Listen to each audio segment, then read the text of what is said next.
आप सभी लोगों को मेरा नमस्कार। आज वीडियो के इस पार्ट में आपसे मैं चर्चा करूंगा एंटीसिपेटरी बेल, और वो भी किस मामले में, 406, 420 और 506 के मामले में।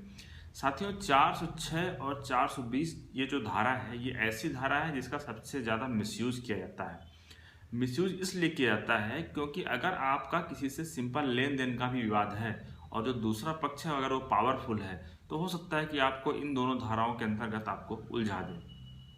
और वजह क्या हो सकती है? सिंपल लेन देन, सामान्य लेन देन, कुछ उधारी या फिर कुछ अन्य चीज़ें जो कि वास्तव में इस कैटेगरी में नहीं आती, लेकिन उसके बावजूद भी हो सकता है कि आपको इस धारा के अंतर्गत केस लड़ना पड़ जाए। तो साथियों, इस तरह के जो मुकदमे होते हैं उसमें आपको एंटीसिपेटरी बेल लेना होता है।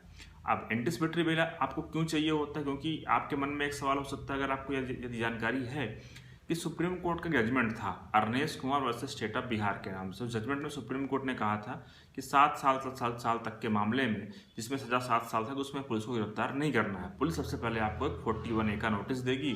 अगर आप पुलिस को कोऑपरेट नहीं करते हैं तो पुलिस गिरफ्तार कर सकती है। पुलिस को रीजन इसमें लिखना पड़ेगा, स्पष्ट करना पड़ेगा कि आखिर पुलिस ने क्यों गिरफ्तार किया है। लेकिन पुलिस क्या करती है, इस तरह के मामले में कई बार दबाव में आकर के आरोपी को गिरफ्तार करने का प्रयास करती है। और वजह क्या होती है कि जो आरोपी है इन्वेस्टिगेशन में सपोर्ट नहीं कर रहा है। तो इस तरह का अगर मामला है तो आपको किस आधार पर बेल मिल सकती है, आप एक फैसले के माध्यम से समझिएगा। साथियों, मैं आपसे जिस मामले की चर्चा कर रहा हूँ ये हिमाचल प्रदेश हाई कोर्ट से डिसाइड हुआ है और केस का नाम है Rajendra Singh versus state of Himachal Pradesh. इस मामले में भी आरोपी के खिलाफ 406, 420, 504, 506 मतलब कि ब्रीच ऑफ ट्रस्ट, चीटिंग और जान से मारने की धमकी के अंतर्गत मुकदमा दर्ज किया गया था, लेकिन हाई कोर्ट ने आरोपी को बेल ग्रांट कर दिया। साथियों, इस मामले में क्या हुआ? तो इस मामले में एक व्यक्ति है जिसने किसानों से कुछ एप्पल खरीदे, फल खरीदे और उसका पेमेंट नहीं किया। जब बाद में किसानों के पास गया तो उसने कहा कि मैं देता हूँ, आजकल करता रहा, और पेमेंट उसने आखिरकार नहीं दिया। तो उस व्यक्ति के खिलाफ 406 और 420 का मुकदमा दर्ज कर लिया गया। अब साथियों, क्या हुआ कि जब इस मामले में पुलिस ने आरोपी को गिरफ्तार करने का प्रयास किया तो आरोपी ने जो कोर्ट में दलील दी। अब यहाँ पे मुख्य जो आपको समझने वाली बात है, आप समझिएगा कि इस तरह के जितने भी मामले होते हैं, इस तरह के मामले में हमेशा पुलिस यही कहती है कि जो आरोपी है, आरोपी को हमने 41A का नोटिस दिया था सुप्रीम कोर्ट के जजमेंट के संदर्भ में, लेकिन आरोपी क्या कर रहा है? आरोपी इन्वेस्टिगेशन में सपोर्ट नहीं कर रहा है। अब साथियों, यहाँ पे जो ये बात बताई जा रही है तो उस बात के समर्थन में पुलिस ने क्या और लिखा है, क्योंकि काफ़ी सारे केस हमने देखा पुलिस ने केवल ये लिखा है कि आरोपी जो है पुलिस को कोऑपरेट नहीं कर रहा है। तो केवल एक लाइन लिख देने मात्र से ये साबित नहीं हो जाता है कि पुलिस की इन्वेस्टिगेशन में आरोपी सपोर्ट नहीं कर रहा है।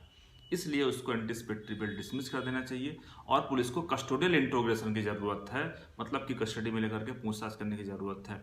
तो साथियों, इस तरह के जितने भी मामले अगर आपके सामने आ रहे हैं, क्योंकि आपको पता होगा कि पुलिस प्रतिवेदन फाइल कर देती है, मतलब प्रोसिक्यूशन के द्वारा उसकी एक कॉपी आपको दी जाती है, आप जो भी बेल एप्लीकेशन फाइल करते हैं, तो अगर उसमें ये लाइन लिखी है एंटीसिपेटरी बेल रिजेक्ट करने के लिए कि आरोपी सपोर्ट नहीं कर रहा है, तो आप ये जो जजमेंट है, इस तरह के जजमेंट आप यूज कर सकते हैं कि केवल मात्र ये लिख देने से कि आरोपी की कस्टोडियल इंट्रोगेशन की ज़रूरत है क्योंकि आरोपी पुलिस को सपोर्ट नहीं कर रहा है, काफ़ी नहीं है। पुलिस को बताना पड़ेगा कि क्या वजह है।